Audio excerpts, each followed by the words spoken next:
Hello, Drake Hawkins, Sadboy Cinema here, and today I'm reviewing this new Minus Gray album, East of Eden. Minus Gray is a rapper who I reviewed previously earlier in the year with his EP, Everyone Gets Erased.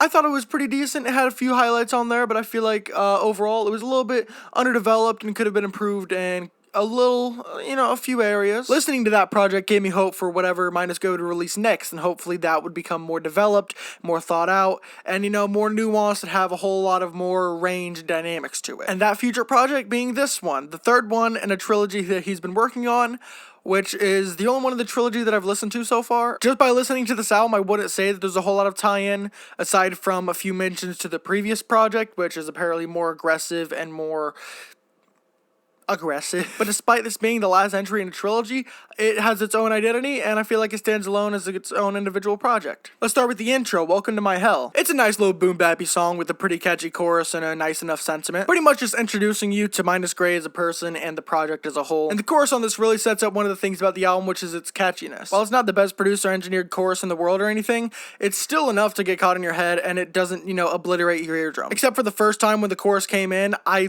every time that comes up, I jump out my skin because that like few lines into the chorus is just so fucking loud and blown out or whatever, and so sudden that I almost have a heart attack. Still, I think it's a nice enough song, but it doesn't compare to the next song on the track list, The Key of Solomon. This is an epic, maximalist, multifaceted track that I loved on first listen.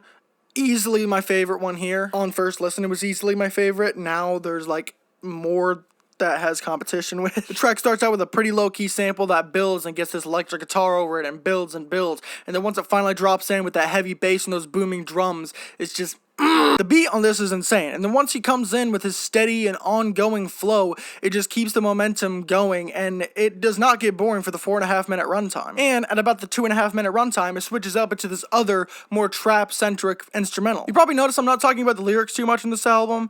They're not bad, it's just I feel like the focus isn't the lyrics. I feel like the lyrics are a little bit outshined, and you're more caught up in the emotion and the vibe and the very, very grand aesthetic of this album.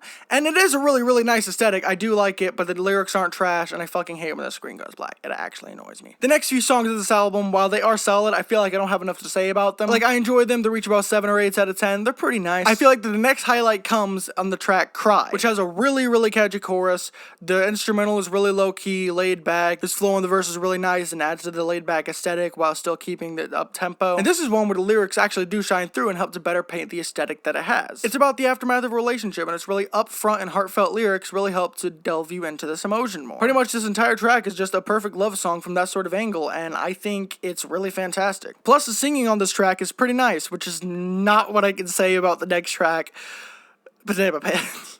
God, I fucking hate this song. Like, the instrumental on this is so messy, and it just sounds so slapped together. Plus, the main thing on this album that is kind of hit or miss is the singing, and on this track, it is so much of a miss, in my opinion. Like, that really heavily auto-tuned outro is just unlistenable, in my opinion. It shares very similar aesthetic vibes to JPEG Mafia's All My Heroes Are Cornballs, or like the outro of Jet Fuel on Mac Miller's Swimming album. But like, it just does not sound good to my ears, and I do not like this. I always skip this. It is not good, in my opinion. And pretty much the rest of the album from here is kind of hit and miss, but we don't really get another fantastic track until the outro, Cycles. And the sample on this sounds so familiar, but I cannot pin it down. It sounds like it's from a video game. I can't remember what video game, but it sounds like it's from some game of some sort. But this sample is just nice as hell. This instrumental is the best on this project. It's not as grand as The Key of Solomon. It's more stripped back, but the sample on it is just so fucking good. Not to mention Minus Gray's lyricism and flow over the track are really nice and really complement the vibe that the album has been building up to this point,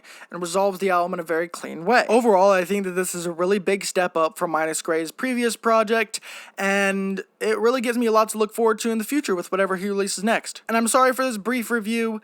I've just, been dealing with a little bit of stuff lately, and I'm a little busy half the time, so I've been falling a little bit behind on reviews and stuff. But I have my next 2 lined up, and hopefully they'll be a bit more in length, and hopefully more in depth. But just so you know, I do like this record. I would recommend it, and I'm giving this a 7. I think it is really nice. So yeah, that's all I have to say. Bye.